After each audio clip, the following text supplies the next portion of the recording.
Essa é a minha segunda participação no evento da BMS. Recentemente estive em Fortaleza com eles também. E acho muito legal essa visão de trazer conhecimento, discussão. Acho que o Brasil está precisando muito disso, mais do que nunca.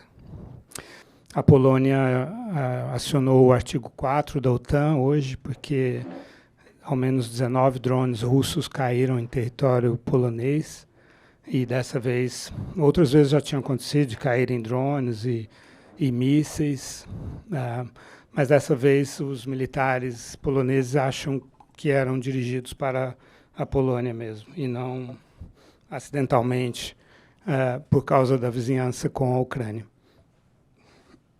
E o artigo 4 prevê que um membro da OTAN que está sob ataque e que está com a sua soberania ameaçada, faça consultas com os outros membros da OTAN sobre como reagir.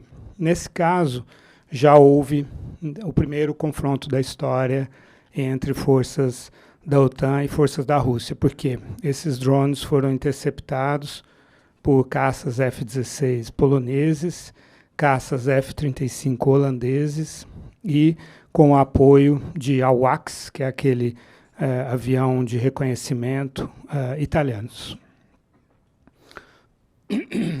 E, então a gente pode estar ingressando num novo momento dessa guerra, embora o próprio Donald Tusk, primeiro-ministro polonês, diz não estamos numa guerra com a Rússia, mas é algo que não tem precedentes e tal. Agora sou eu que estou dizendo, mas é algo que não tem precedentes e que nós precisamos acompanhar. O Trump já reagiu com a seguinte frase: "There we go." Enigmático, como tudo que o Trump diz, né? Ambivalente. There we go where, né? And what for, né? Mas é como quem diz assim: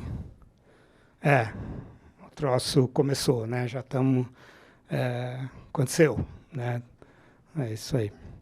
Bom, falando também de outras coisas que são de agora, assim, nesse campo geopolítico, e agora já trazendo a questão do Brasil, essa declaração de ontem da porta-voz da Casa Branca, Caroline Leavitt, que disse que os Estados Unidos não hesitariam em usar a força militar e o poder econômico em nome da defesa da liberdade de expressão.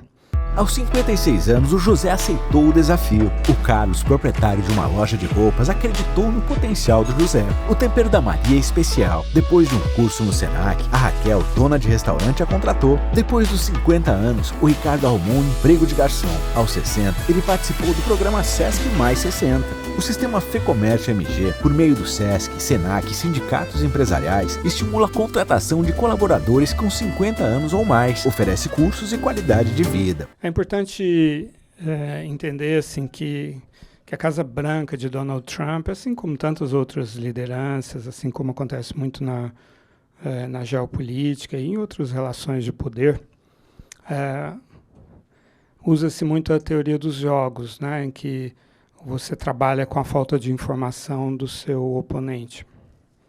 E isso é poder para quem tem a informação e tal. Então, e o Trump faz muito isso. Não sei até que ponto isso é consciente nele, mas, enfim, ele é um praticante, né, da teoria dos jogos. Existe um conceito que é o da estratégia de brinkmanship, que seria a estratégia da beira do abismo, que é você fazer o seu oponente acreditar que você está disposto a tudo, a pagar o custo mais elevado que existe para impor o seu desejo sobre o oponente, para moldar o comportamento do seu oponente, né? Mas para você fazer isso, você tem que dar credibilidade às ameaças, né? Então, a credibilidade à ameaça militar está sendo dada pela mobilização das forças navais americanas na costa venezuelana. E a credibilidade da ameaça econômica está sendo dada pela tarifa de, no caso do Brasil, né, pela tarifa de 50%, pela adoção da lei Magnitsky contra o ministro Alexandre de Moraes, e outras ameaças que vêm acompanhadas disso.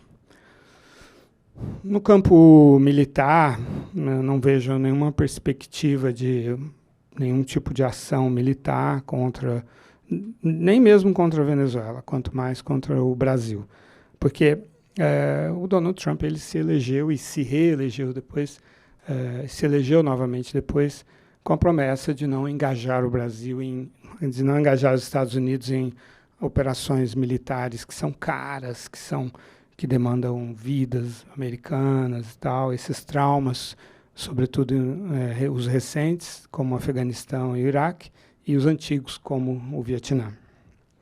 Então, não vejo perspectiva disso, não é o que o Trump acredita, por isso que ele adotou uma guerra de tarifas, uma guerra comercial, que na geopolítica clássica as tarifas substituem as armas, substituem, né, uma forma de moldar o comportamento do oponente sem usar as armas. Mas, a menos que provocado, né, a menos que algo aconteça de diferente, mas ele não teria essa iniciativa. Então ele flexiona os músculos para projetar poder, mas não para usar. E quanto maior a credibilidade da ameaça, menor a necessidade de cumprir a ameaça. Então é isso que muitas vezes as pessoas que são mais leigas, que estão no seu dia a dia, né, trabalhando com outras coisas, não são obrigadas a entender e observar essas coisas, mas é isso, quanto maior, pensem nisso, quanto maior a ameaça, menor o risco de ela ser executada.